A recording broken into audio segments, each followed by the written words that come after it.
I wrote a report, I remember once when I was a kid for AccuWeather about how I thought the winters were changing in New England because we were getting more snow. But in the southern part of Rhode Island, they were not getting as much snow and blah, blah, blah, all that stuff.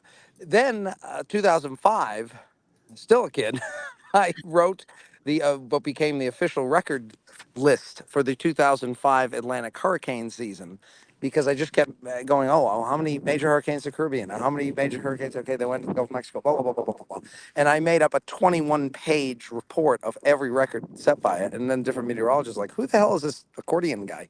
Is that the same guy that wrote this report? So I've always gotten into more history and statistics. I'm more the guy that when an event happens, say, well, how historic is this?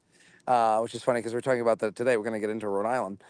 Um, Still snowing. We've got this end of this band. I think there's one more band coming through, by the way. That was after the snow gap. There was a big snow hole over Worcester. Mhm. Funny for them to Or a get dry through them. spot, right? Yeah, dry slot. Yeah. No, sorry. But that, yeah, the Mesos had some kind of giant band in Southeast Mass pretty consistently, and I thought I was going to get involved in it, and I was on the We may have lost him for just one moment, so just edge be of it. I was patient. probably a mile from it, and I don't know if I was sucking substance or something, but I had a storm. Like I was saying earlier, like I was telling you earlier, normally the National Weather Service doesn't believe my totals because they seem too high, and I always do well here. The past 5 or so years, it's the opposite. They're not believing my totals because they seem too low. This is But explain the that. area I always measure snow. Explain why explain your methodology here. This is gonna be quite why I lost you. Steve had Oops, sorry, someone was there we calling. go. Say that again. Okay. Explain that one more time. I want everybody to know like how you're measuring and what your methodology is because it is an official methodology.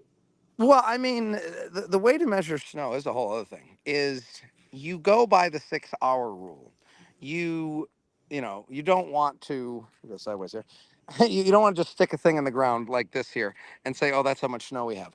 You have to measure it every 6 hours, especially in these storms, because the snow compacts. Now, you don't want to measure every hour because now you're inflating the totals. A happy medium is every 6 hours. And then, there's different ways to kind of check. I always have different spots that I'm always checking, especially when you get 2 inches an hour and so and such. This is my entire snow depth, which is finally at about 2 feet. This is kind of a drift. I was just having fun with this just to show what 30 inches, looks like. The highest snow depth I ever had was after the four storms of 2015. It was 31 inches, but Boston Okay. had around 45 because they got more of the meat of all Right. four of those storms.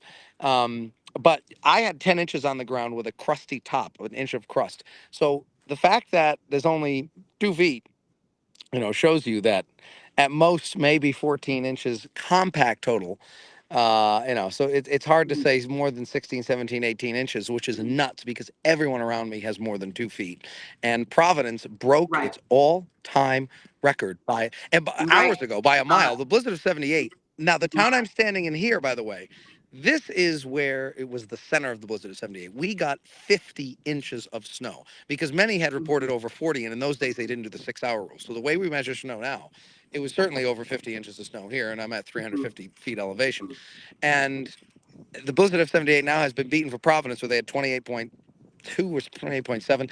Today, they're going to probably hit 3 feet at the airport.